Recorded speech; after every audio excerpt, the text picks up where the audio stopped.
নমস্কার বন্ধুরা, অমৃত কথায় আমাদের সকলকে জানাই আরও একবার অনেক স্বাগত। আশা করছি আপনারা সকলে খুব ভালো আছেন আর সুস্থ আছেন। তো বন্ধুরা, আজ আমি আপনাদেরকে বলবো স্বামী বিবেকানন্দের জীবনী, কিভাবে তিনি রামকৃষ্ণদেবের সান্নিধ্য লাভ করেছিলেন। তো সবটাই জানাবো আজ আমার এই ভিডিওর মাধ্যমে। তো চলুন শুনে নেওয়া যাক দেরি না করে। আর ভিডিওটি ভালো লাগলে অবশ্যই like, comment, share and subscribe করে আমার পাশে থাকবেন।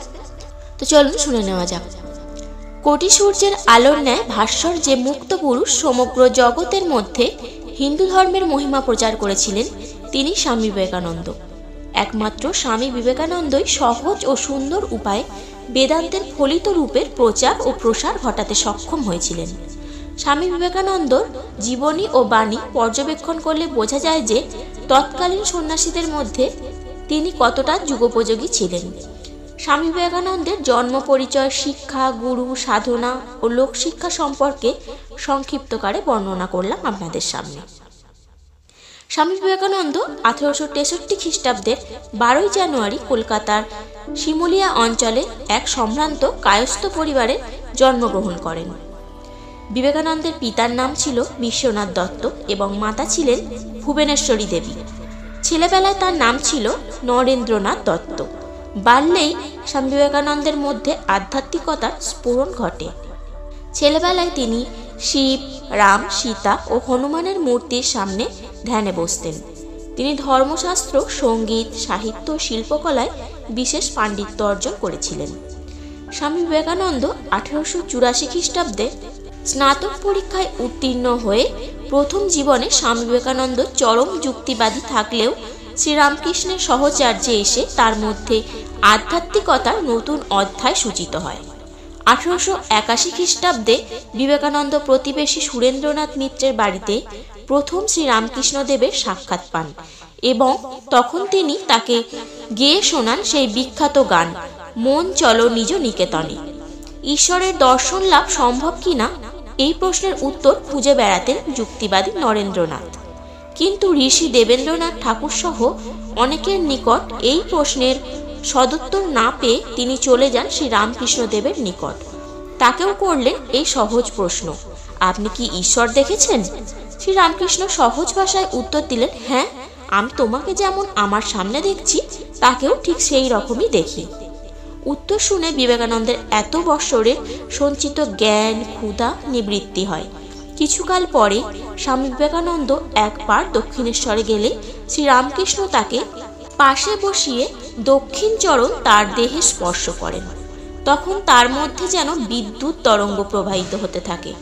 নরেন্দ্রনাথ উপলব্ধি করলেন যেন বিশ্ব ব্রহ্মার সব কিছু তার মধ্যে লয় প্রাপ্ত হচ্ছে, যেমনটি অর্জুনের হয়েছিল কুরুক্ষেত্রের যুদ্ধের প্রাককালে শ্রীকৃষ্ণ কর্তৃক বিশ্বরূপ দর্শনের পর। পিতার মৃত্যুর পর নরেন্দ্রনাথের সাংসারিক দুঃখ বৃদ্ধি পায়। সংসারে কোনো কিছুই তাকে সাধনার পথ থেকে বিচ্যুত করতে পারেনি। সংসারে নানা অভাব অনটনের মধ্যেও চলতে থাকে তার আধ্যাত্ম সাধনা। গুরুর কৃপায় কাশীপুরের স্বামী বিবেকানন্দ নির্বিকল্প সমাধি লাভ করে। তারপর তিনি শ্রীরামকৃষ্ণদেবের নিকট গৈরিক বস্ত্র ও সন্ন্যাস লাভ করেন।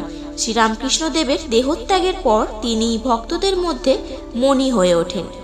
1893 খ্রিস্টাব্দে ভক্তরা চাঁদা তুলে অর্থ সংগ্রহ করে স্বামী বিবেকানন্দকে আমেরিকায় পাঠান শিকাগো বিশ্বধর্ম মহাসম্মেলনে অংশ নিতে।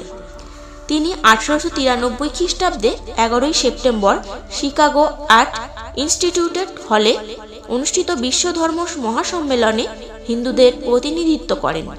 স্বামী বিবেকানন্দ বক্তৃতার শুরুতেই আমার প্রিয় আমেরিকার ভ্রাতা ও ভগিনীগণ বলে সম্বোধন করলে উপস্থিত জনতা করতালি ও হর্ষধ্বনিতে মুখরিত হয়ে ওঠে সভাস্থল।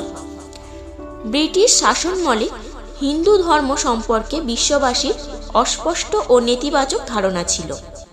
তাছাড়া ওই ধর্ম মহাসম্মেলনের উদ্দেশ্যেই ছিল বিভিন্ন ধর্মের তুলনামূলক আলোচনা করে খ্রিস্ট ধর্মের শ্রেষ্ঠত্ব প্রমাণ করা। স্বামীজির বক্তৃতার পর তা আর সম্ভব হয়নি, বরং হিন্দু ধর্মেরই জয়ধ্বনি হয়েছে। তিনি উক্ত ধর্ম মহাসম্মেলনে বক্তৃতা ছাড়াও আমেরিকার ও ইংল্যান্ডের বিভিন্ন স্থানে বক্তৃতা দিয়ে বিশ্ববাসীর নিকট হিন্দু ধর্মের মহিমা প্রচার করেছিলেন। তিনি বেদান্ত চর্চা ও প্রচারের জন্যে 1894 খ্রিস্টাব্দে নিউ ইয়র্কে বেদান্ত সোসাইটি প্রতিষ্ঠা করেন। Mrs Ole Bull, Josephine MacLeod, madame Marie Louise, William James, Josiah Royce, এইরকম অনেকেই প্রভূত ব্যক্তি, সোভিয়ার দম্পতি প্রমুখ আমেরিকার ও ইংল্যান্ডের ব্যক্তিবর্গ স্বামী বিবেকানন্দের প্রতি অনুরক্ত হয়ে তার শিষ্যত্ব গ্রহণ করেন। বিদেশি শিষ্যদের মধ্যে আয়ারল্যান্ডের মিস মার্গারেট নোবেল অর্থাৎ ভগিনী নিবেদিতা স্বামী বিবেকানন্দের খুব প্রিয়ভাজন ছিলেন, যিনি ভারতবর্ষে এসে আধ্যাত্ম সাধন ও জীবন সেবায় আত্মনিয়োগ করেন। স্বামীজি বেদান্তবাদী হলেও মা কালীর প্রতি তার অচলা ভক্তি অটুট ছিল। তিনি ভক্তদের বোঝাতে শুধু আচার অনুষ্ঠানের দ্বারাই নয়, জীব সেবার দ্বারাও ঈশ্বরকে লাভ করা যায়। জীবকে সেবা করলেই ঈশ্বরের সেবা করা হয়। তাই তো তিনি সমগ্র ভারতবর্ষে ছড়িয়ে দিয়েছেন সেই অমর বাণী। রবীন্দ্রনাথ ঠাকুর থেকে নেতাজি সুভাষচন্দ্র বসু, অরবিন্দ ঘোষ, জগদীশচন্দ্র বসু প্রমুখ মনীষীগণ স্বামী বিবেকানন্দ কর্তৃক প্রভাবিত হয়েছিলেন। তিনি জীব সেবা ও ধর্মচর্চার নিমিত্ত 1897 খ্রিস্টাব্দে 1 মে রামকৃষ্ণ মঠ ও মিশন প্রতিষ্ঠা করেন, যা পশ্চিমবঙ্গের হাওড়ায় স্থাপিত বেলুন মঠ কর্তৃক পরিচালিত হয়। বৃহৎ কর্মযজ্ঞ শেষে 1902 খ্রিস্টাব্দে 4 জুলাই মহাসমাধি যোগে ইহলীলা সংবরণ করেন। তো বন্ধুরা, আজ আমার ভিডিওটি আমি এখানেই শেষ করলাম। দেখা হবে আবার একটি পরবর্তী ভিডিওতে। ততক্ষণের জন্য ভালো থাকবেন, সুস্থ থাকবেন।